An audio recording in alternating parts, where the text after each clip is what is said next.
Hi everyone, welcome to Heal NPD. My name is Dr. Mark Ettensohn. I'm a licensed psychologist specializing in the treatment of pathological narcissism and related issues, and I'm also author of the book Unmasking Narcissism, a guide to understanding the narcissist in your life.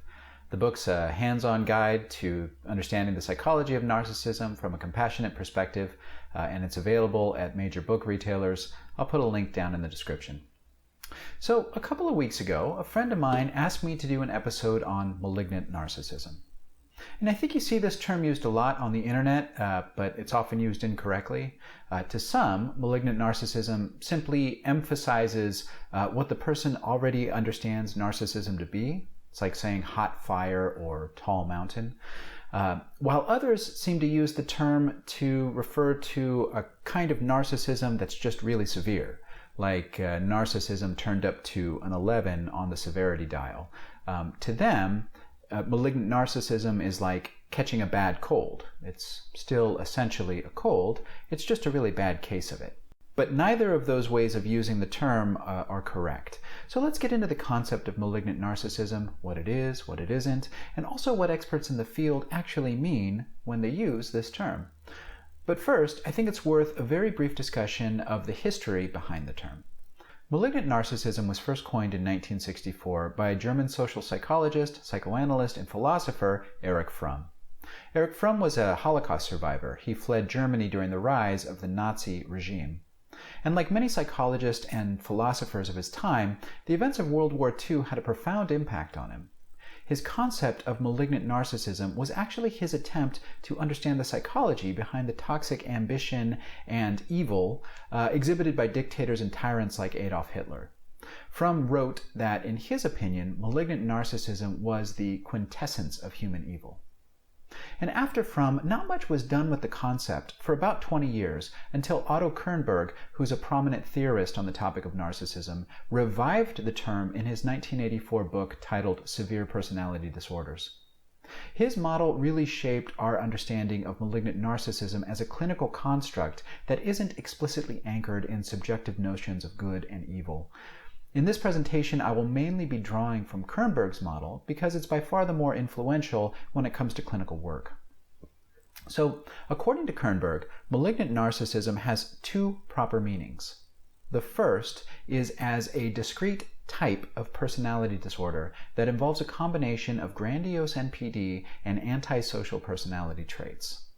The second use is less common, and it refers to a phase or episode in narcissistic pathology in which grandiose defenses that are suffused with strong, primitive aggression come to the surface and get enacted in relationships, typically the therapy relationship. So first, let's talk about the more common use, and that's malignant narcissism as a type of personality disorder. Malignant narcissists function at or below the borderline level of personality organization.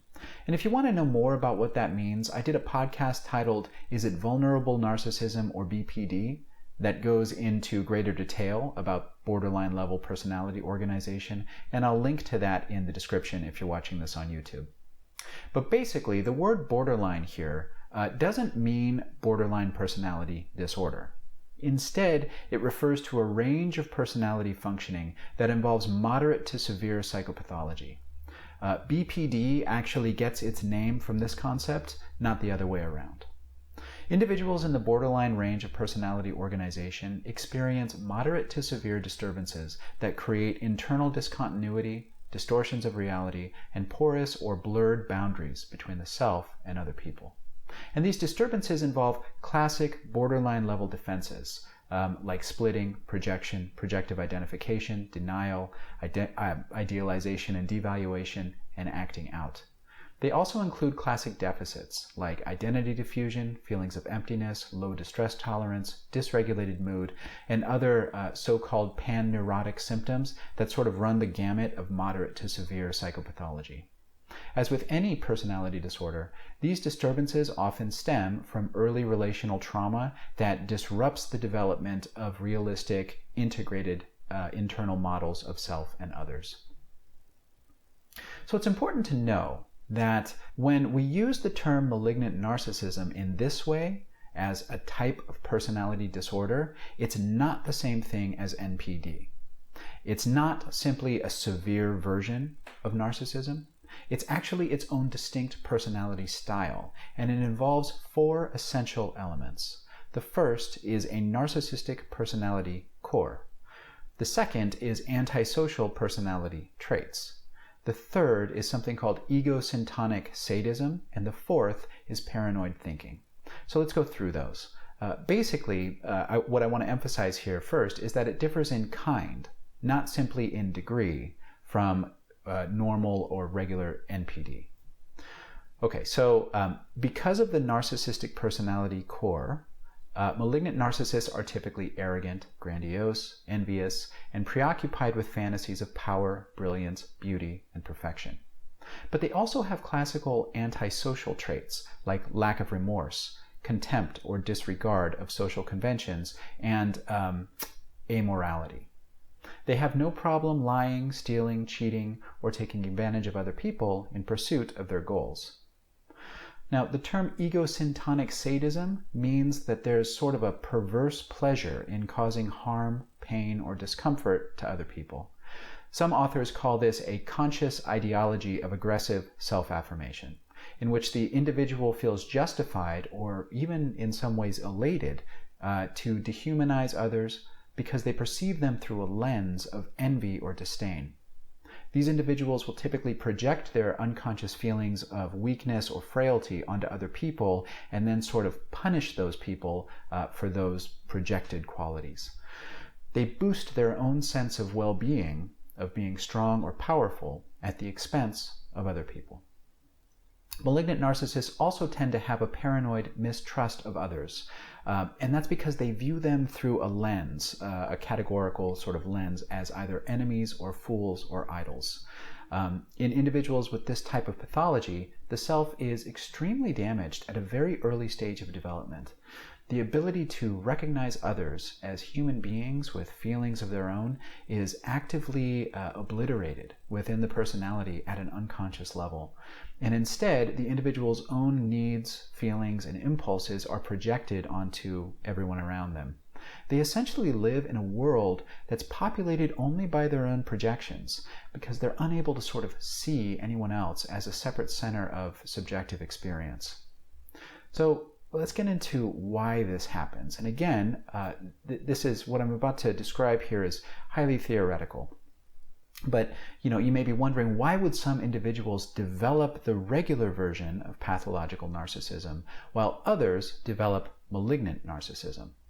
So as I said earlier, Otto Kernberg is one of the most prominent and influential theorists on the topic of NPD.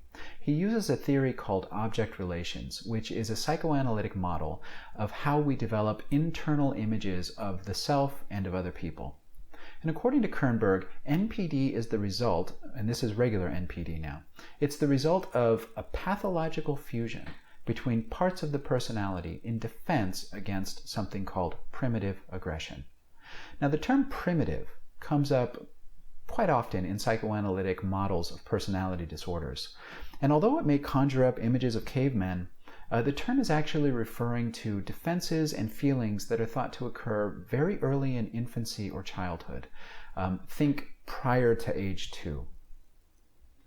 And this is when feelings of rage, shame, dependency, or terror cause the child's developing psyche to fragment on an almost daily basis. So to illustrate, try to remember the last time you screamed or cried the way a baby does. For most adults, such anguish occurs very rarely because we've developed defenses to hold ourselves and our grip on reality together. Most adults don't completely fall apart outside of exceptional circumstances, but young children completely fall apart all the time.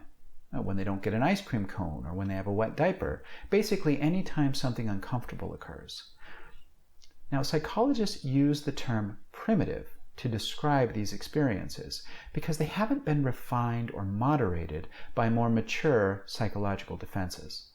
Part of the psychopathology of personality disorders is that the individual has not developed reliable defenses to help mitigate these so-called primitive feelings and impulses. They distort reality, split off parts of the self, or project unwanted feelings and self-images onto others. And this is because of relational trauma that disrupted the development of more mature, realistic, and integrated images of the self and other people. Okay, so Kernberg wrote that NPD is the result of pathological fusion between parts of the personality in defense against primitive aggression. Essentially, the individual is defensively organized in such a way as to minimize dependency on unreliable, exploitative, or cruel caregivers who cause the child to experience chronic frustration and overwhelming aggression. Now remember, young children don't have mature defenses to keep things in perspective.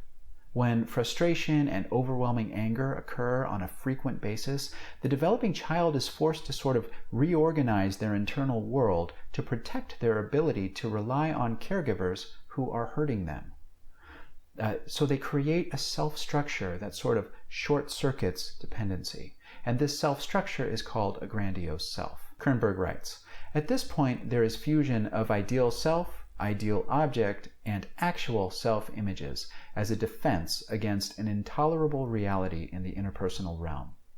In their fantasies, these patients identify themselves with their own ideal self-images in order to deny dependency on external objects.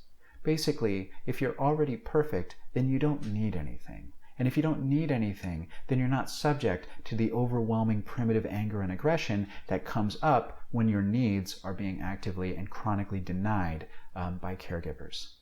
So Kernberg is saying that the child fuses together their ideal self-image, their fantasy of an ideal or perfect caregiver, and their actual self-image, their sense of who they really are, into a pathological, grandiose self. He writes, "It's as if they were saying, I don't need to fear that I will be rejected. That ideal person and my ideal image of that person and my real self are all one, and I don't need anyone else anymore." Dependency needs and associated feelings that threaten the grandiose self are split off and repressed by the child to become self-sufficient. And that's because depending on their caregivers to meet their emotional needs is too dangerous. At this point, feelings of inadequacy, of rage, of dependency, and of primitive anger or aggression, they're split off and they're driven down into the unconscious. Kernberg writes, "At the bottom lies a still deeper image of the relationship with external objects. It's the image of a hungry, enraged, empty self, full of anger and fearful of a world that seems as hateful and revengeful as the patient himself."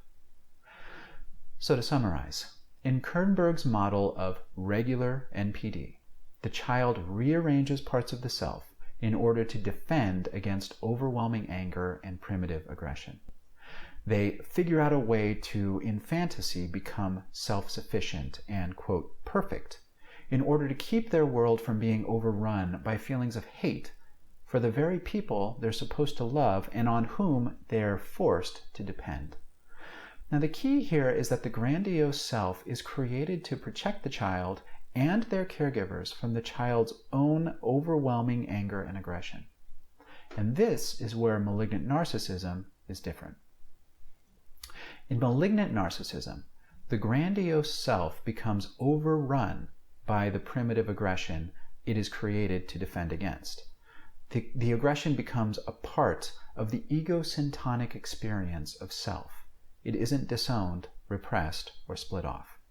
Kernberg writes that, in contrast to ordinary narcissistic personality, these patients, malignant narcissists, experienced increased self-esteem and confirmation of the grandiosity when they can express aggression toward themselves or other people.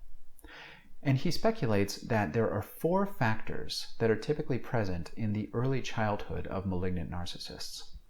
First, they experience caregivers as both omnipotent and sadistic or cruel.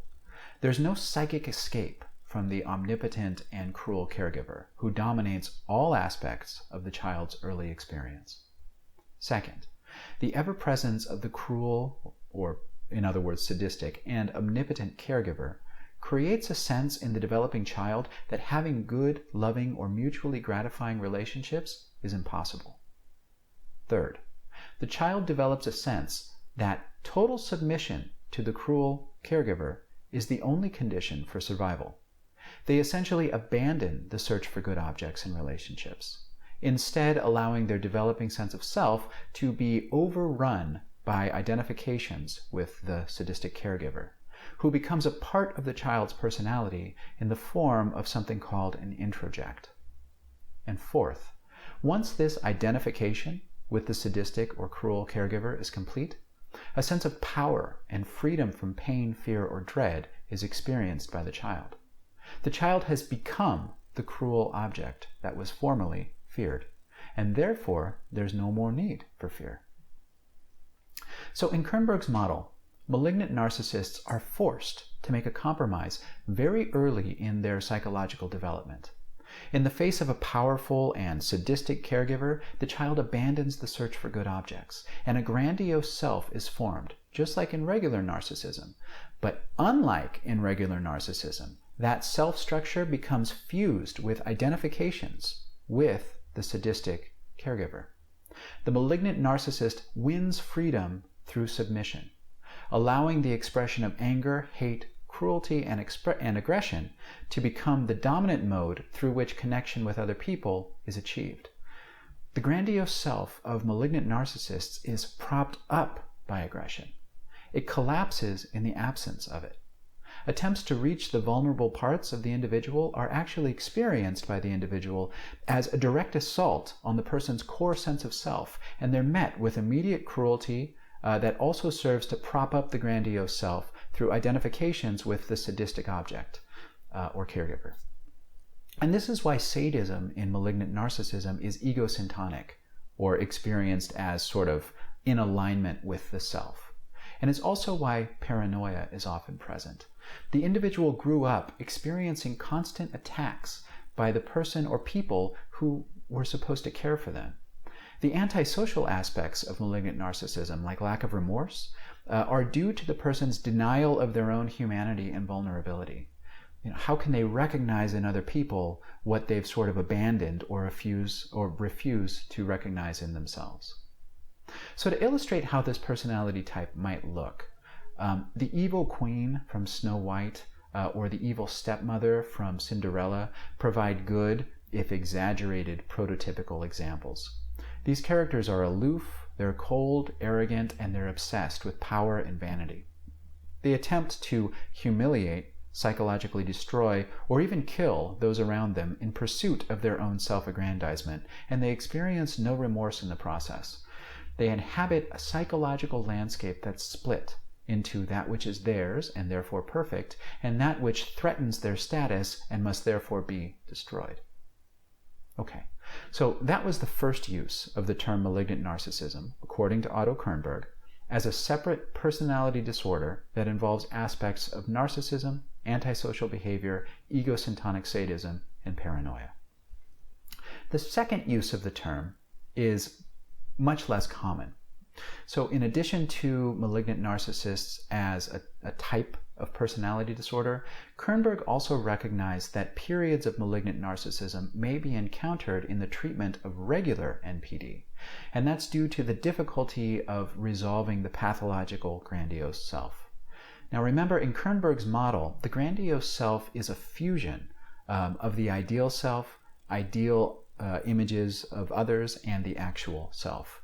And part of the work of treatment is to kind of defuse this structure, which then exposes the patient to the repressed and split off rage, anger, shame, and aggression that the grandiose self was created to defend against in the first place.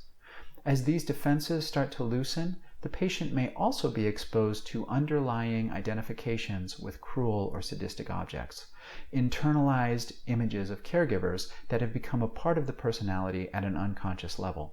And when these identifications are threatened by the therapist's kindness, positive regard, or sensitivity to the patient's feelings, the patient may begin to psychologically attack the therapist. And it seems paradoxical that this would happen, but you have to remember that the therapist is disrupting the status quo. The therapist is awakening long repressed dependency longings within the patient and associated primitive anger and aggression at never having had those emotional needs met in the first place. The personality sometimes rallies in defense of the patient, deploying the same tactics that were used against the patient when they were very young. Warmth is met with coldness. Sensitivity is met with cruelty, and positive regard is met with derision or devaluation. These so-called malignancies are the product of an unconscious identification with the cruel or sadistic caregiver, and they have to be worked through patiently in the therapy in order to help the patient let go of those defenses and open the door to new possibilities. So I guess the take-home point here would be that malignant narcissism is not the same thing as regular NPD.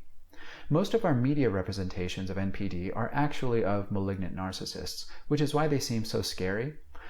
Malignant narcissism is actually very challenging to treat, and that's due to the antisocial, sadistic, and paranoid components that are present. Malignant narcissists also rarely enter treatment voluntarily, while people with sort of regular pathological narcissism and NPD periodically or chronically experience a collapse of their grandiose defenses, and they kind of fall into a vulnerable expression of the disorder. Malignant narcissists don't collapse in the same way.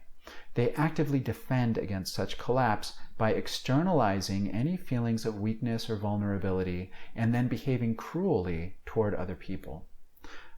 Sadistic or cruel treatment of others in malignant narcissism provides a feeling of freedom from pain, fear, or distress. And this is a very difficult defense to modify in treatment. Treatment of patients of this sort should probably focus more on harm reduction and helping the patient to find more adaptive ways of coping rather than attempting to modify underlying personality structures. So if you're listening to this and identify with some of these descriptions of malignant narcissism, remember that I'm describing a theoretical construct here, and that such constructs necessarily collapse, complex dynamics into simplified models for the purpose of explanation. Each of us is far more complex than any label or diagnosis. But if you do feel that some of these descriptions match your experience of yourself, then take it seriously. Seek out treatment with a qualified mental health professional. None of us is responsible for the events that shaped our personality, but we are responsible for what we do about it. The better you come to know yourself, the more empowered you become to make better decisions. Okay, so that's it for today. As always, leave comments, questions, or suggestions for future episodes down below, and until next time, take good care.